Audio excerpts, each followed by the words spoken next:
சாதி மறுப்பு திருமணம் செய்தவர் கொல்லப்பட்ட வழக்கில் சிபிஐ விசாரணைக்கு மாற்ற உயர்நீதிமன்றம் மறுப்பு தெரிவித்திருக்கிறது. பள்ளிக்கரணையில் சாதி மறுப்பு திருமணம் செய்து கொண்ட இளைஞர் கொலை செய்யப்பட்ட வழக்கை சிபிஐக்கு மாற்ற முடியாது என்று சென்னை உயர்நீதிமன்றம் தெரிவித்திருக்கிறது. சிபிஐ விசாரணைக்கு உத்தரவிடக் கோரி கொல்லப்பட்ட பிரவீனின் தந்தை தாக்கல் செய்த மனு தள்ளுபடி செய்யப்பட்டிருக்கிறது. சிபிஐ விசாரணைக்கு மாற்ற உயர்நீதிமன்றம் மறுப்பு தெரிவித்திருக்கிறது. பள்ளிக்கரணையில் சாதி மறுப்பு திருமணம் செய்து கொண்ட இளைஞர் கொலை செய்யப்பட்ட வழக்கை சிபிஐக்கு மாற்ற முடியாது என்று சென்னை உயர்நீதிமன்றம் தெரிவித்திருக்கிறது.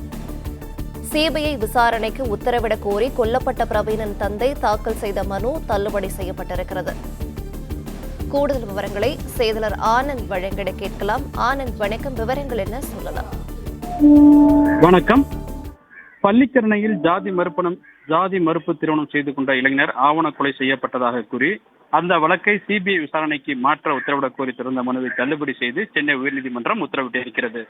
சென்னை பள்ளிக்கரணையில் வசித்து வந்த பட்டியல சமுதாயத்தைச் சேர்ந்த பிரவீன் என்பவர் மாற்று ஜாதி பெண்ணை திருமணம் செய்து கொண்டுள்ளார். காதலித்து திருமணம் செய்து கொண்ட அந்த பெண்ணின் சகோதரர் கடந்த 2024ஆம் ஆண்டு பிரவீன் ஆவண கொலை செய்யப்பட்டார். இந்த நிலையில் காவரை இழந்த ஷர்மிளா 2 மாதங்கள் கழித்து தூக்கிட்டு தற்கொலை செய்து கொண்டார். பிரவீன் கொலை செய்த வழக்கு ஷர்மிளாவின் மற்றும் அவரது சகோதரர் தினேஷ் மற்றும் 4 பேரை பள்ளிக்கரணை காவல்துறையினர் கைது செய்தனர்.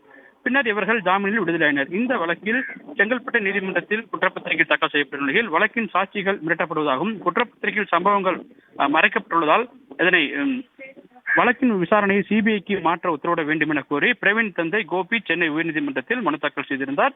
இந்த வழக்கு நீதிபதி ஜி.கே. இளந்திரையன் முன்பாக விசாரணைக்கு வந்தது. வழக்கை விசாரித்த நீதிபதி ஜி.கே. இளந்திரையன் வழக்கை சிபிஐ விசாரணைக்கு மாற்ற வேண்டும் என்ற கோரிக்கையை ஏற்க முடியாது என தெரிவித்து மனுவை தள்ளுபடி செய்து உத்தரவிட்டுள்ளார்.